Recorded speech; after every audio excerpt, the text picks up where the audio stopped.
Hello student, welcome back to the channel. बच्चों, आज के टॉपिक में हम फिर से चैप्टर नंबर 16 को कवर करेंगे। कुछ इंपॉर्टेंट क्वेश्चंस लेके आया हूं आपकी अंडरस्टैंडिंग को इंप्रूव करने के लिए, एनहेंस करने के लिए। तो चैप्टर नंबर वही हमारा 16, प्रोविजन एंड रिजर्व।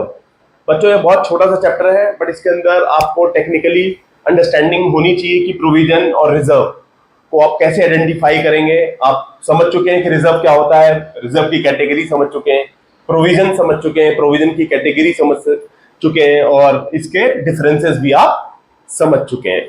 तो बच्चों, आज के टॉपिक में बहुत इंपॉर्टेंट होगा आपको ये समझना। इसके अगर कुछ क्वेश्चंस की बात करें, कुछ टेक्निक्स की बात करें, तो मैं लेके आया हूं हायर ऑर्डर थिंकिंग स्किल्स। ये क्या करता है?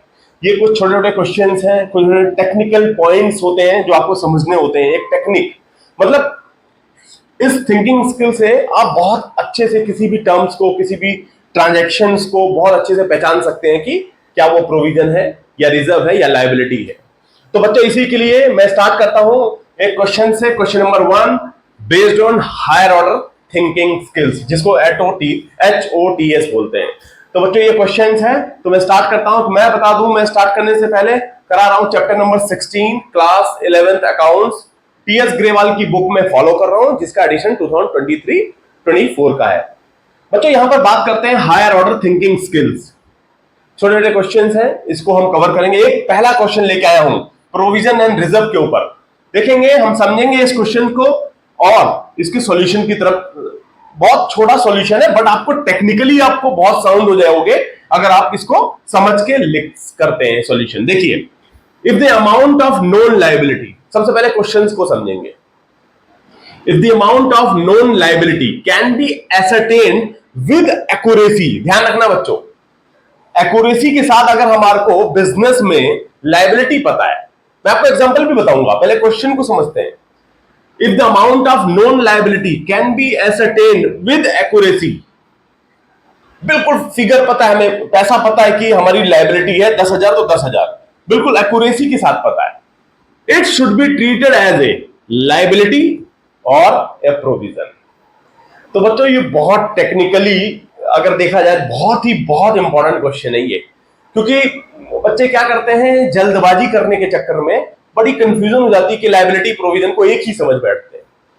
नहीं, प्रोविजन है, हालांकि लायबिलिटी ही है, बट प्राइमरी लायबिलिटी आप किसमें डालेंगे? लायबिलिटी को खर्चे में हिट करते हैं। Provision is a for future, ये ध्यान दें। अब मैं आपको इसका सॉल्यूशन बताता हूं। देखिए क्या होगा इसके अंदर।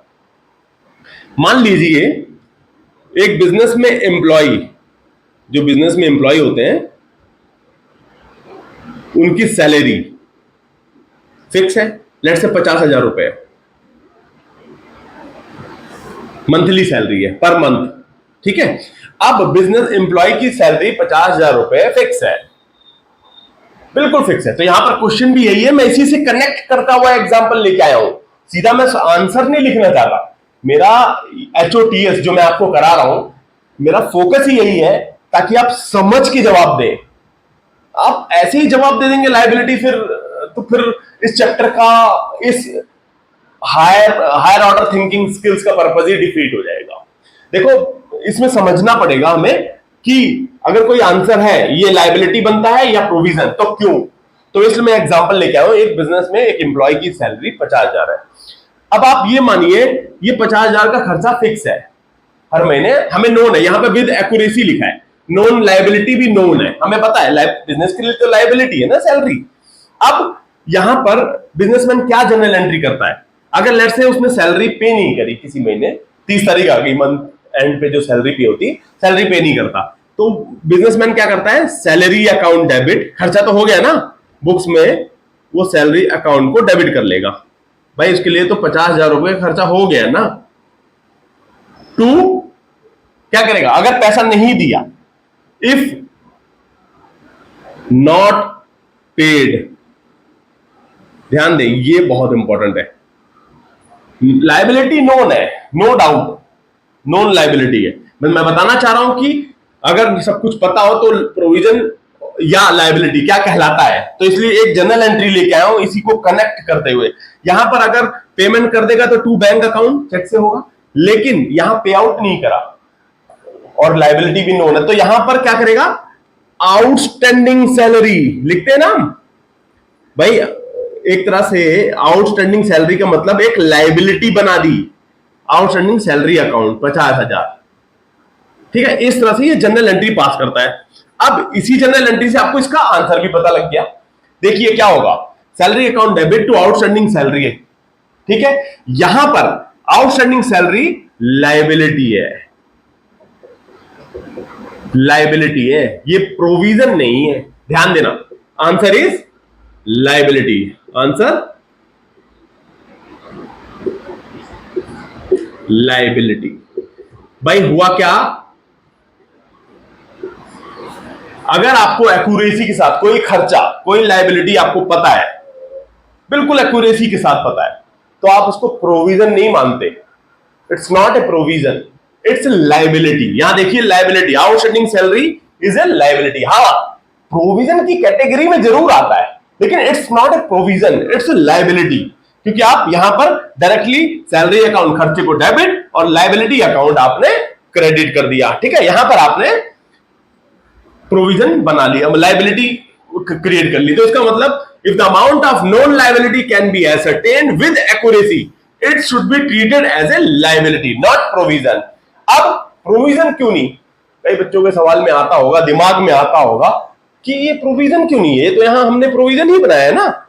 देखिए प्रोविजन क्या होता है, मैं दोबारा आपको बता देता हूं, हालांकि आप समझ चुके हैं मेरी, और भी मैंने इस पे वीडियोस बनाई हुई है।